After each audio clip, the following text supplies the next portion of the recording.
びの時代は終わる。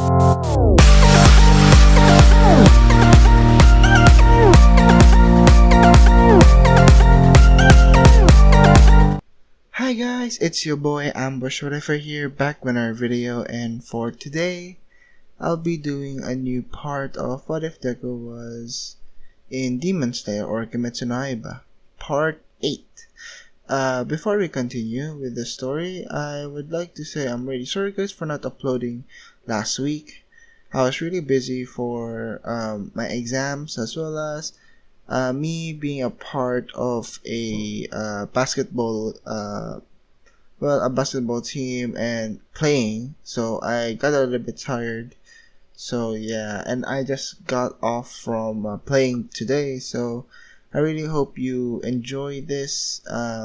What if that I will still be continuing, don't worry guys, but like I always say, like, comment, subscribe. And with that out of the way, let's begin the story. We last left off in Izuku Midoriya, our main protagonist, as well as Nezuko, Kana, as well as Tanjiro.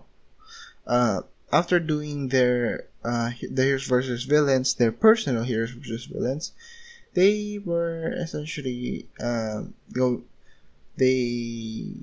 it was just a typical normal school day for them, and eventually Aizawa came into the door. Aizawa said that,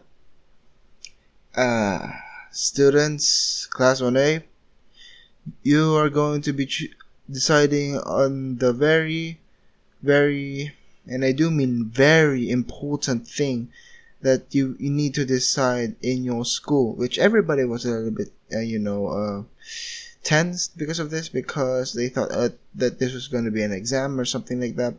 To which Aizawa just says that you are going to need to elect a class representative as well as a vice representative. To which everybody just sighs in relief and says in their minds that it was just normal school stuff. To which, if you might be wondering who got the most points, it's Izuku and Tanjiro. You might be asking why. The reason why Izuku got a lot of votes is because in the Heroes vs. Villains exam or test, or the task of the Heroes vs. Villains, Izuku portrayed good leadership, so that's the reason why, as well as Tanjiro being good with leadership as well as doing what he is told, or should I say doing what he does best. And that is just like being a mama bird for the class. But the dynamic of the class is essentially being like Izuku being the older brother and Tanjiro being like the caring brother, you could say, that always looks after his classmates, or you could say family. To which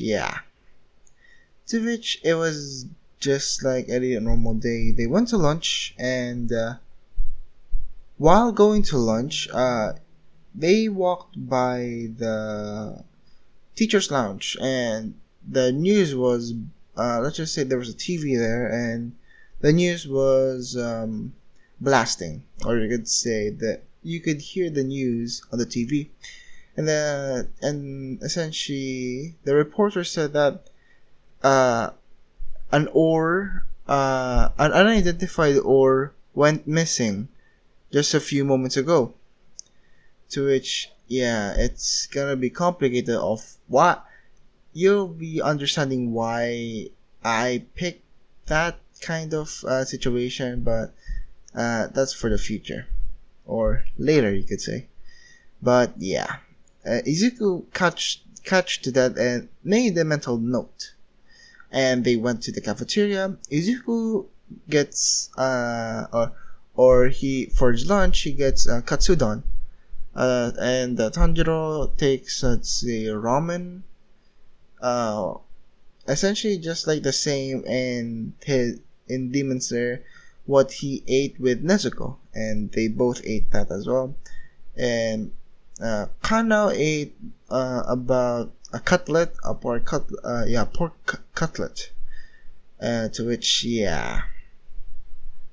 To which, eventually, after, before they could finish their food, the alarm went off. To which, a lot of people were panicking, and the voice was heard from the speaker saying that there is a villain attack. To which Izuku was thinking on his feet to check first if there is really a villain, or is it just a misunderstanding.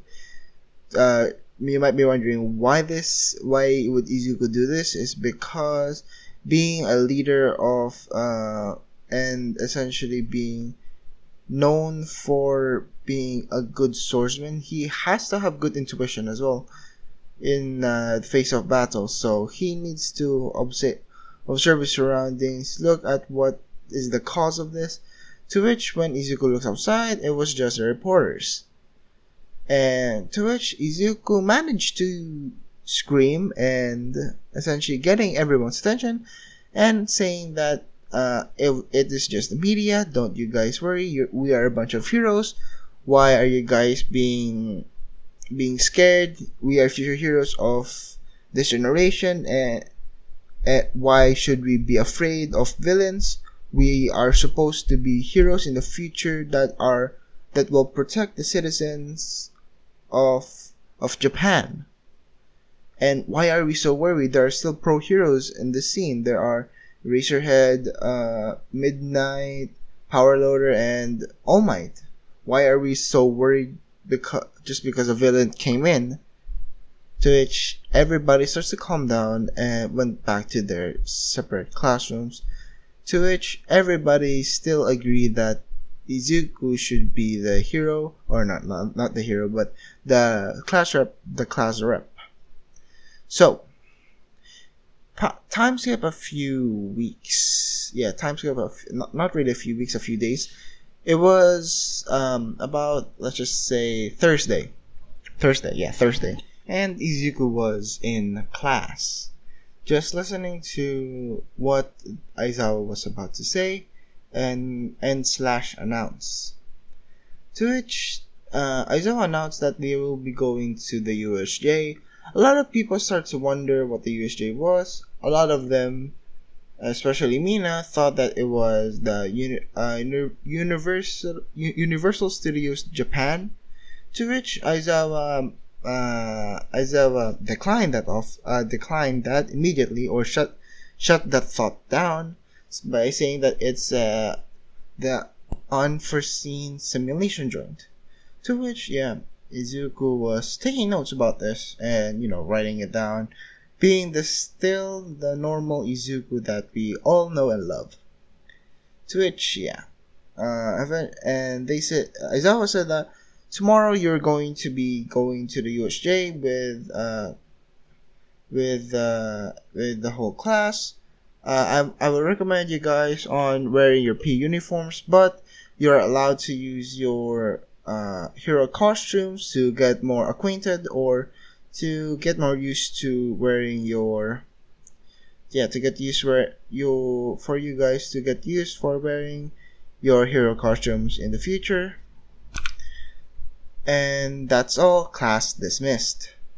To which everybody starts to wonder what their training was going to be, which heroes are going to be there, as well which people are going to be supervising them, and what kind of tips and tricks are they going to learn.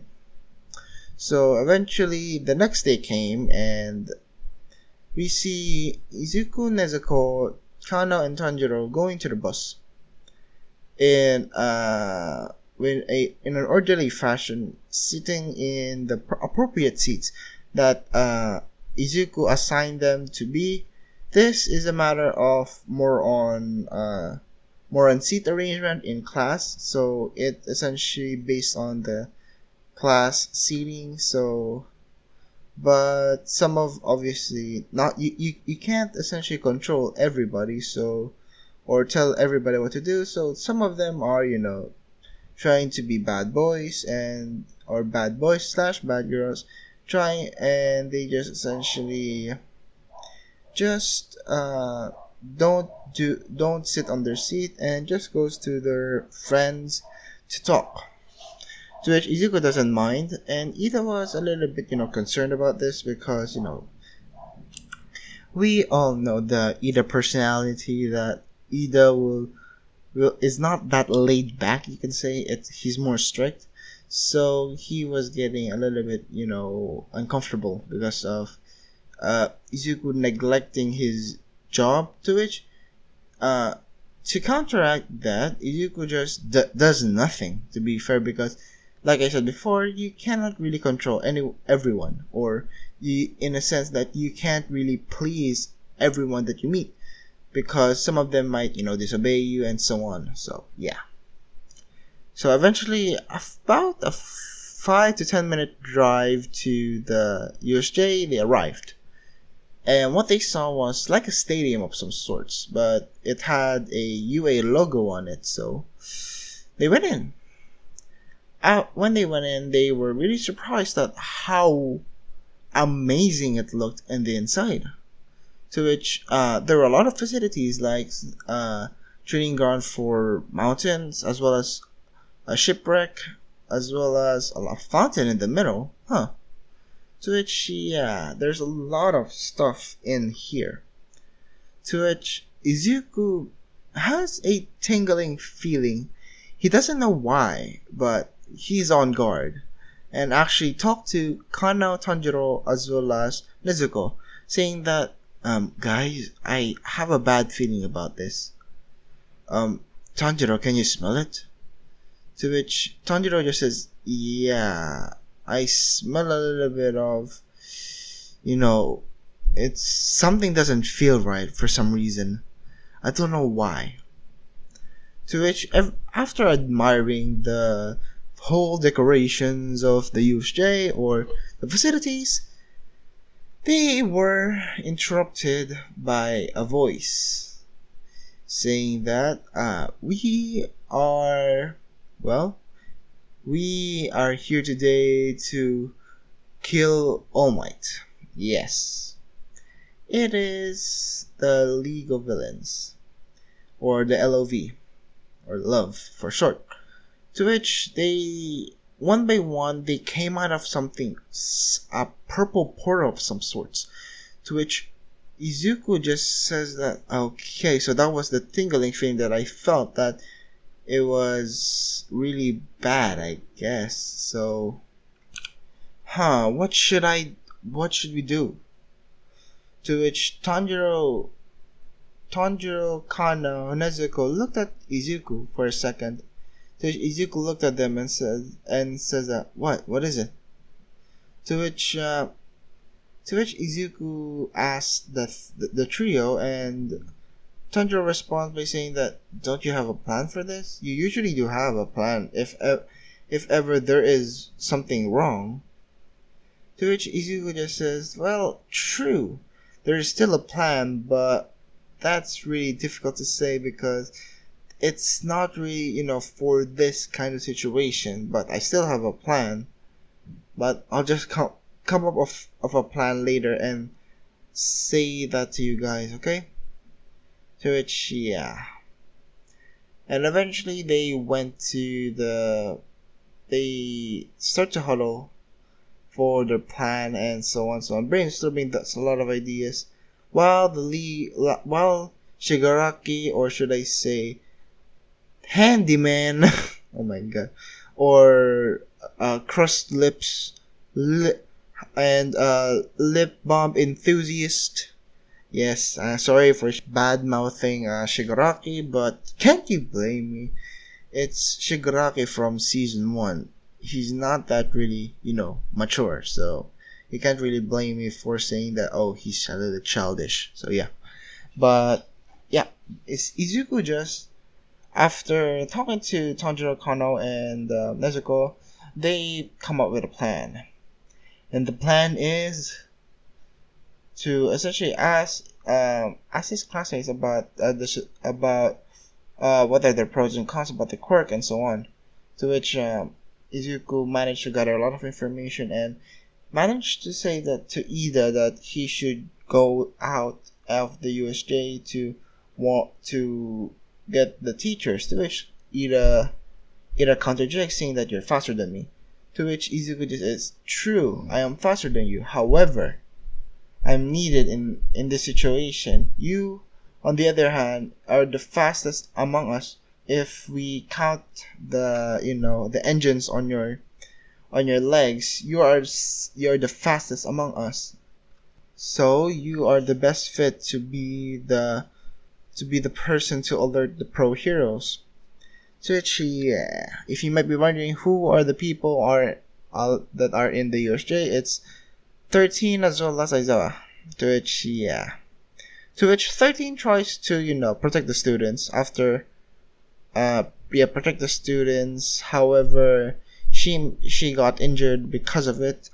Having her hero should, let's just say that it got torn apart. But yeah, that's life for a hero. Sometimes your hero costume is just gonna tear. So yeah.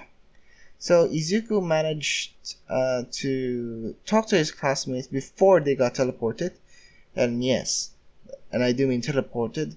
To which Izuku managed to say some of you were saying that we should fight back from the villains because it's a gesture of self-defense if we ever are indeed in danger. To which a lot of the students nodded because of it, because they see of Izuku as a leader of the class, so they followed his instructions, but not all of them. As I said before, you can't please everybody.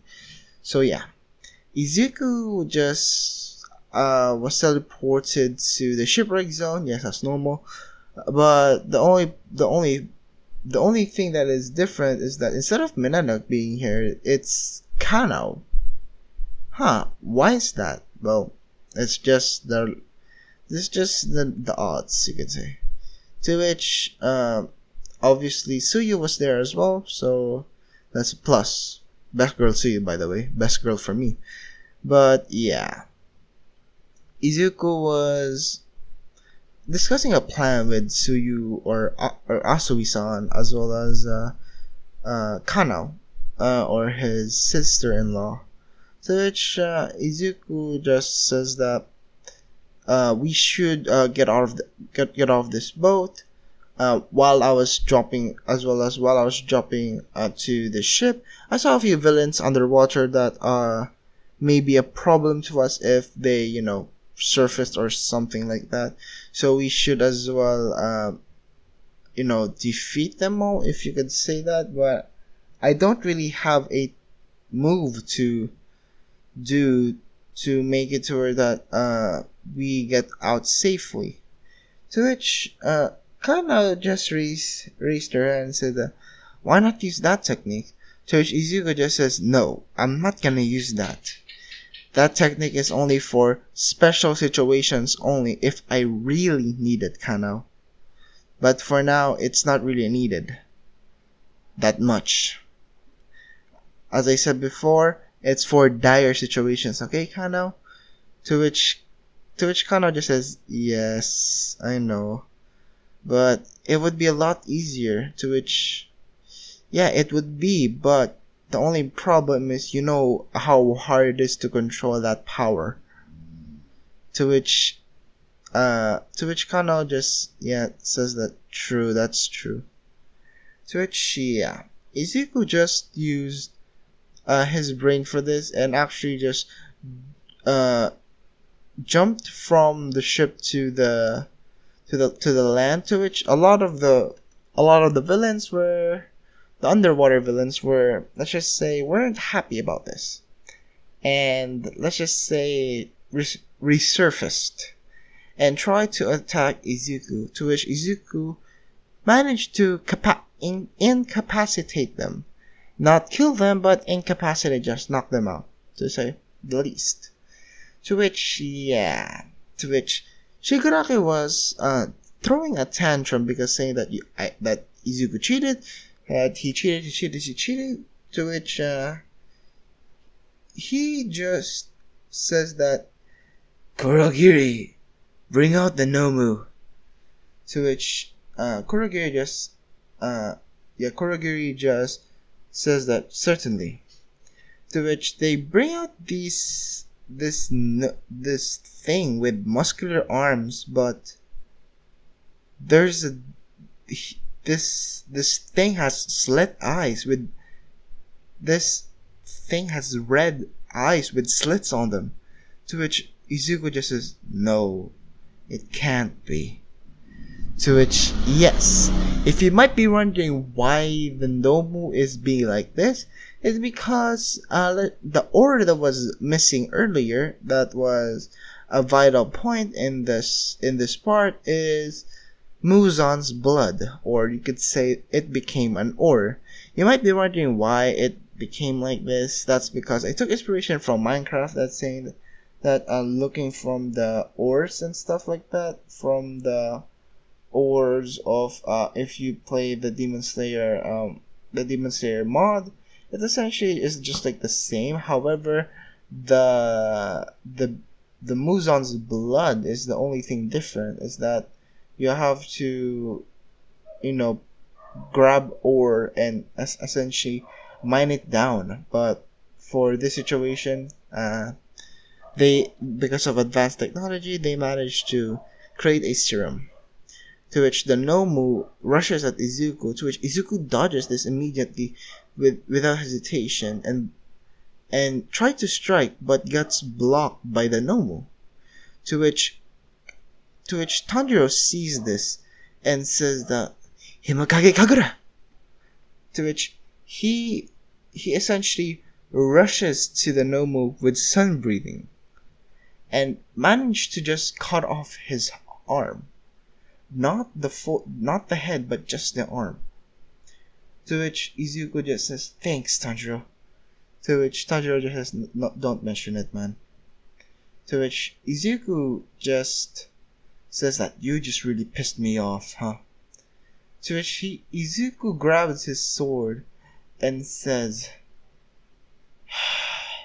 "Thunder breathing, first form, thunderclap and flash." Izuku dashes with immense speed, managing to cut the Nomu in half, but while looking back, the Nomu repaired itself by healing up. To which Izuku just, "Oh, come on!" There's nothing like the present.